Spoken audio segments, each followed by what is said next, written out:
حضور صلی اللہ علیہ وسلم کی زندگی اخلاق حسنہ سے عبارت تھی۔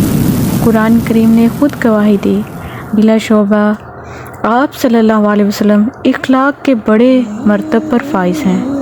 بسم اللہ الرحمن الرحیم۔ السلام علیکم۔ اللہ کے نام سے شروع جو بڑا مہربان نہایت رحم کرنے والا ہے۔ سیرت نبی صلی اللہ علیہ وسلم کی زندگی اخلاق حسنہ۔ اللہ تبارک و تعالیٰ نے مسلمانوں کو ایک بڑی دولت اور نعمت سے نوازا ہے جو پورے دین کو جامع اور اس کی تبلیغ کا بہترین ذریعہ ہے۔ وہ نعمت اور دولت اخلاق ہے۔ حضور صلی اللہ علیہ وسلم کی ساری زندگی اخلاقی حسنہ سے عبارت تھی۔ قرآن کریم نے خود گواہی دی، بلا شبہ آپ صلی اللہ علیہ وسلم اخلاق کے بڑے مرتبہ پر فائز ہیں۔ آپ صلی اللہ علیہ وسلم لوگوں کو بھی ہمیشہ اچھے اخلاق کی تلقین کرتے۔ آپ صلی اللہ علیہ وسلم کے اس انداز تربیت کے بارے میں حضرت انس رضی اللہ تعالیٰ عنہ فرماتے ہیں کہ میں نے آپ صلی اللہ علیہ وسلم کو دیکھا۔ آپ صلی اللہ علیہ وسلم لوگوں کو عمدہ اخلاق کی تعلیم دیتے ہیں۔ صحیح مسلم۔ اخلاق کی ایک بڑی اعلیٰ صفت غصے کو دبانا اور ضبط کرنا ہے، جو برسوں کی رعایت کے بعد بھی کسی کو حاصل ہوتی ہے۔ اس کے فضائل بیان کر دینا تو آسان ہے، مگر اس پر عمل کرنا بڑا ہی مشکل ہے۔ نبی کریم صلی اللہ علیہ وسلم کے اندر یہ اعلیٰ صفت کوٹ کوٹ کر بھری ہوئی تھی۔ اگر سیرت کا مطالعہ غور سے کیا جائے تو آپ کی مثالیں قدم قدم پر ملیں گی۔ آپ صلی اللہ علیہ وسلم کی صاحبزادی حضرت زینب رضی اللہ تعالیٰ عنہ جب مکہ سے ہجرت کر کے اونٹ پر سوار ہو کر مدینہ جا رہی تھی تو راستے میں حبار بن اسود نامی ایک شخص نے انہیں نیزہ مارا تو وہ اونٹ سے گر پڑی، حمل ساخت ہو گیا۔ اس صدمے سے تاب نہ لا سکی اور اللہ کو پیاری ہو گئی۔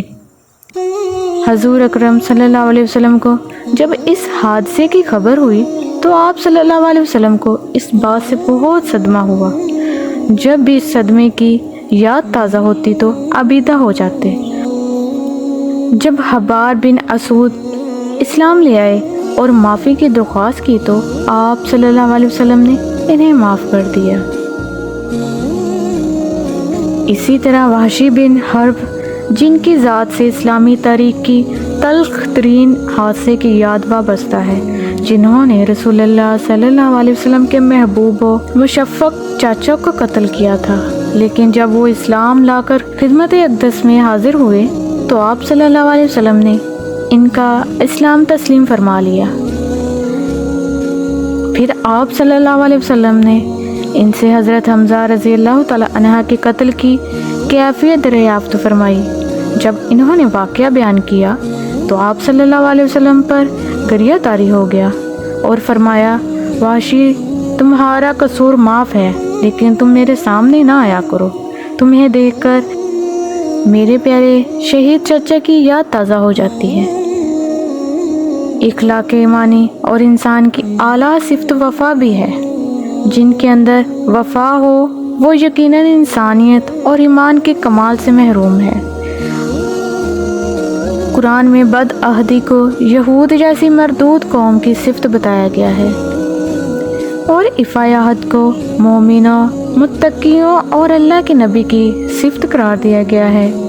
آپ صلی اللہ علیہ وسلم کے اخلاق حسنہ میں ایک اخلاق یہ بھی ہے کہ آپ صلی اللہ علیہ وسلم ہمیشہ وفا کرتے تھے، بے وفائی اور عہد شکنی نہیں کرتے تھے۔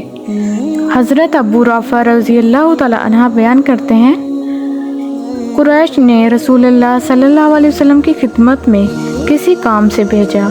یہ اس وقت کی بات ہے جب میں اسلام سے محروم تھا۔ جب میں نے آپ صلی اللہ علیہ وسلم کی زیارت کی تو فوراً میرے دل میں اسلام کی محبت بڑھ گئی۔ میں نے عرض کیا، یا رسول اللہ صلی اللہ علیہ وسلم، خدا کی قسم اب میں یہاں سے واپس نہیں جاؤں گا۔ آپ صلی اللہ علیہ وسلم نے فرمایا، نہ تو میں وعدہ خلافی کرتا ہوں اور نہ عہد شکنی کرتا ہوں۔